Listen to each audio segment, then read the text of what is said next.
స్వామి శరణం శస్త్రశరణమయ్యప్ప స్వామి యేసు సురముత్యారు రాష్ట్రంలో సారేయంగా నీకు దిప్పులగని ఏర్మెల్లి ధర్మ శాస్త్ర శబరిగిరిషణ హరిహర సుధన జ్యోతి స్వరూపణ స్వామి యేసునప్ప ట్రిపుల్ కేరళ రెమెడీకి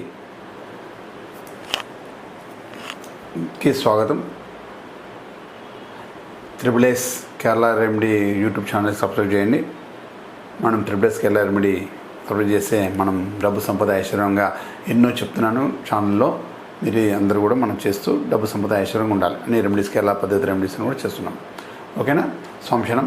ఈరోజు మనం చెప్పుకునేది మన ఇంటికి దిష్టి ఎట్లానే తాకుతుంది కదా, మన ఇంటికి దిష్టి గిట్ట తాకకుండా ఒక చెట్టుని పెట్టేసుకుంటే మన ఈ గుమ్మడికాయలు నిమ్మకాయలు ఇవన్నీ కట్టాల్సిన అవసరం ఉండదు.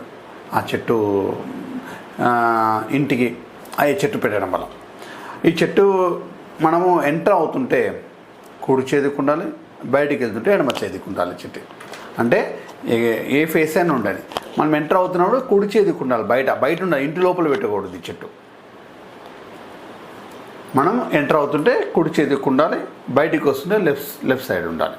ఈ చెట్టు ఒకటి పెట్టడం వల్ల మనకు ఏ దిష్టి దోషాలు కానీ ఏవి కూడా తాకవు. ఎందుకంటే ఇంటికి గుమ్మడికాయ దిష్టి తాకుంటే అన్నీ కడతాం కదా. కాకపోతే ఈ చెట్టు ఖచ్చితంగా కాయలు వచ్చేటట్టు ఉండాలి. కాయలు వచ్చిందంటే ఇక మనకు ఏ దిష్టి దోషం తాకదు. ఇక మన కాయలు రావాలి ఖచ్చితంగా. అంటే చెట్టు పెట్టినాం, అది ఎదిగిన తర్వాత ఆ కాయలు వచ్చిన తర్వాతనే అప్పుడు మనకి ఈ దోషాలన్నీ పరిహారమై మనకి దిష్టి దోషం ఉంటే తాకకుండా ఉంటుంది అనమాట. అప్పటిదాకా చూసుకోండి. ఇది చేయండి. ఈ చెట్టు వచ్చేసి మనకు అల్లం నేరేడు పండు చెట్టు ఉంటారు కదా, కాలా జామున్ అంటారు, ఇండియన్ బ్లాక్బెర్రీ. ఇది ఇండియన్ బ్లాక్బెర్రీ అనమాట. కాలా జామున్ అంటారు, అల్లం నేరేడు పండు. ఇప్పుడు మనకి ఈ కాలంలో అన్నీ కూడా బ్లాక్ కలర్ అమ్ముతుంటారు కదా. ఆ చెట్టు పెట్టడం వల్ల మనకు ఈ దిష్టి దోషం అనేది ఇంటికి తాకదు. ఇంటికి బయట పెట్టాలి, గేటు లోపల కాదు, గేటు బయట పెట్టాలి.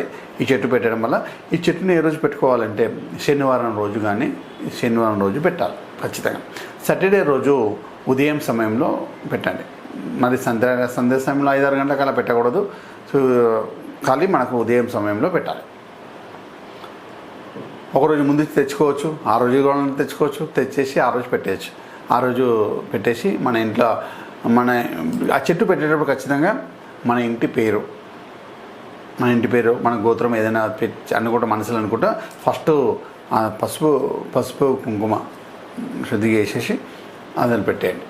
మనకు దిష్టి దోషం దాకా ఇంటి బయట ఉండడం వల్ల ఇది కాయలు కాస్తున్నారు. కాయలు కాసిన తర్వాతనే ఇది స్టార్ట్ అవుతుంది. అప్పటిదాకా మనం స్వామివారి ఏదైతుందో ఆ చెట్టును ఆలన పాలన చేస్తూ చెట్టు ఎదిగిన తర్వాత కాయలు నాసిన తర్వాతనే మనకి ఇంటికి దిష్టి దోషం. ఎంత పెద్ద మళ్ళీ అపార్ట్మెంట్స్ ఎట్లా అపార్ట్మెంట్స్ కూడా అపార్ట్మెంట్స్ బయట జాగా ఉంటుంది కదా, అపార్ట్మెంట్స్ బయట కూడా ఒక్కొక్కటి పెట్టుకోండి. అందరి కోసం కూడా అందరు కూడా శుభదాయకంగా దిష్టి దోషం తాకదు. ఆ చెట్టు పెట్టండి. ఈ అల్లనేడు చెట్టు పెట్టడం వల్ల మన దిష్టి దోషం కానీ తాకకుండా మనకు సెక్యూరిటీ పరంగా ఉంటుంది. స్వామి శరణం శరణమయ్యప్ప.